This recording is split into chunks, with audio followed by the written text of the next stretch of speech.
Hey, hey, hey! So, so Christmas Day, I did a whole lot of stuff. I think I did 4 videos about just the family drama. But anyways, I love it. I feel actually that a whole lot of stale emotions left me. Fascinating.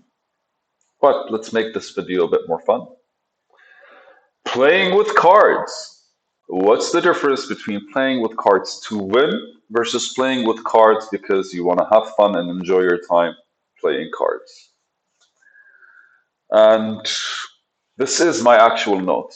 When just playing instead of attempting to win, we focus our energy on the table, players, and the flow of the cards, strengthening our observation and distributing observation to strategize and basically abilities to and our abilities to strategize. So here it is simple.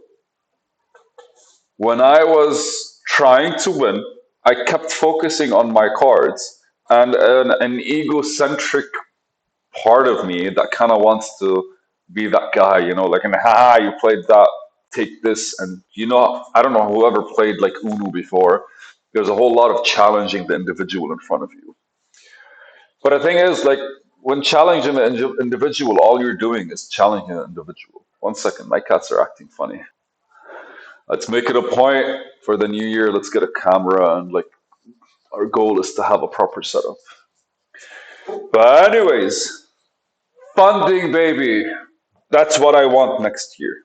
But the reason I would get funding is because I would have finished what I have to do. I would have put it in the market. I would have started building my skills towards getting feedback and basically structuring, evolving, branding, and all the sexy parts I've been training for the whole year. You don't understand how much I want to enter that space, my mental space where I'm just exploring things and like engaging with the people. That's why this has been very therapeutic for me. And with my when I first started with my actual like software project and my concept towards society, I looked at I think like the first person that asked me how would this work, and I'm like, the only way it would work is if I actually build a community around myself to prove the concept, and then I can use that community to build the actual like to get feedback on the software, which would actually build its own community and expand. But we haven't started talking about that yet, which is fine. Don't worry about it. I actually see myself laying down enough groundwork, and I need to, because there's a lot that has to come out or has actually been processed, and this me is kind of like finalizing my feel, view, vibe in order for to kind of like put it out there in the real world that this is what's happening, this is what I went through in order to get this idea out. I really want people to understand the minute things that cross my mind for me to think that whatever I'm doing works. But to proceed, uh, when I was actually thinking, we were talking about playing cards, right?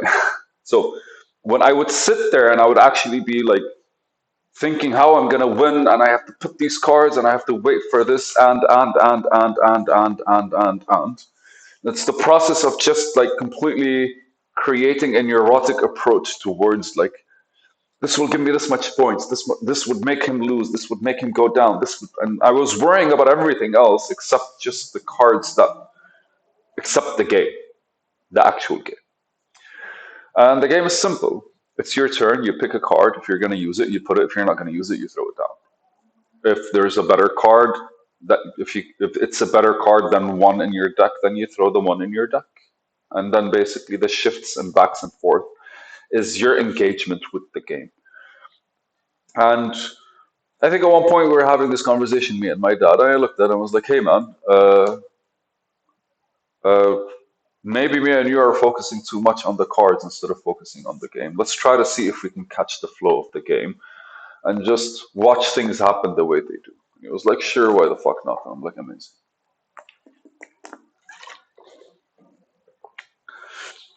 So I saw him kind of like, you know, when people are like tense, they're kind of like this, and then I saw him like kind of completely just zone into his cards and start playing. And it was fun for me because I was singing at one point and humming, and I was like trying to build like a couple of like, I was trying to tell the proper difference between a melody and a rhythm, and not the rhythm, a melody and a harmony, in order for me to, I don't know, man. I was trying to create riffs in my head, so I was trying to understand, trying to fully understand and like pinpoint the differences by actually putting them on the song that I'm trying to hum. So I think by doing that, it'll be a better practice and it'll solidify the understanding in my head, which would allow me to kind of like understand when I'm harmonizing, when I'm creating a rhythm, and one a rhythm I think is the beat, whatever. And so melodies. Anyways, so and I looked at it, I was like, okay, so it kind of makes sense because if I'm actually thinking and if all I'm doing is sitting there going, what card can I play? What's the best card to play? What these decisions, when they're made, it's no longer a process of thought because ultimately I'm creating the questions for the mind to do its thing. And then I look at my cards and the setup is there. And then the decision would be made when the new card comes. So everything else becomes like, is a pointless thought process. And so when that happens, basically, you kind of like look at your cards, you see what your options could be, you limit them to a certain point because you want a certain end result. So you kind of have to limit something towards that result. And then you go against it. But ultimately, you close. When you close the cards, you look in front of you, and then the rest of your time, what you're doing is observing the actual like game. And I think that's where you get most information out of it. So the concept of flow and the concept of like being able to like play the game and enjoy the game. Suddenly, when we're not playing to win, when we're playing the game specifically because we wanted to explore the rules of the game, explore the possibilities of the game, it created a different sense, a different connection. Again, it's funny because most of the time when you're training to win. Because when you're training for battle, you're training for battle. But I think that that goes as well for when Miyamoto Musashi was talking about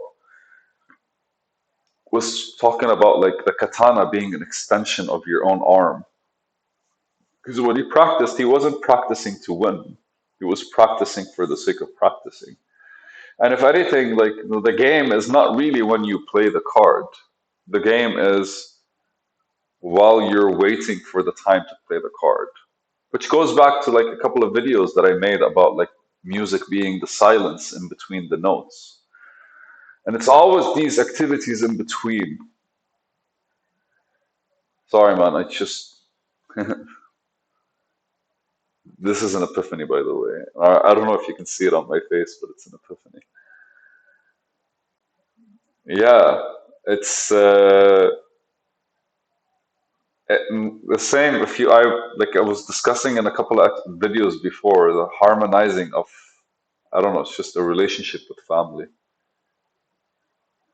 And whatever is happening right now is kind of like I want them to evolve with me so I could actually look at them as consistent support. But the reality is, I need some emptiness, silence between meeting them and the new me so that the rhythm that's being played within our relationship comes out completely differently. Even my dad. And it's funny because literally is the difference between, let's go with, it's the difference between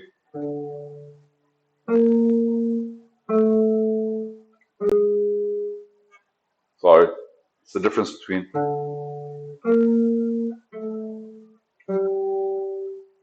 and this.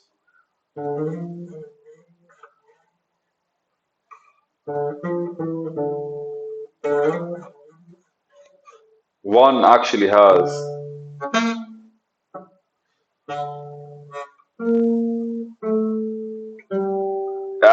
something behind it, while the other one is more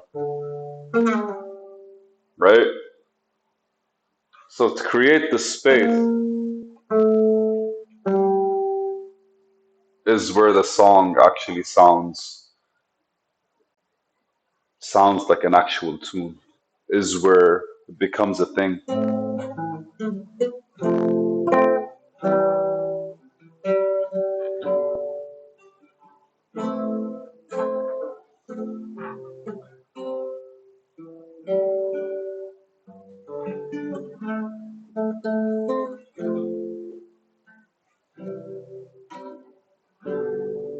A bit of sadness for the late night.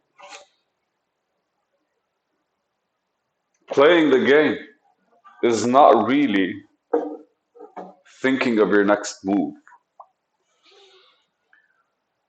Because the minute you allowed your cards to be your cards and your intention just to actually play the best possible card, then instantly everything around you looked differently in order for the best possible card to always be on the forefront of your mind. The distance you created and the silence you created between deciding the first card, waiting for the second card to come to check if the first decision was still a correct one or not, has allowed the entire game to elevate in your head. And the beauty of it, since you're observing in a more acute way, what happens is every single time, every single round you play, your skill levels are shooting up like crazy. Simply because you're testing every single strategy with a decision before and a decision after. And every single strategy is giving you direct feedback based on what the table is. And you're not even thinking of the strategy. You're not even planning anything. All you're fucking doing is focusing at the best card that could be played. I got that out of today, man. It's a beautiful day. Frustrating, but beautiful. Thank you, guys.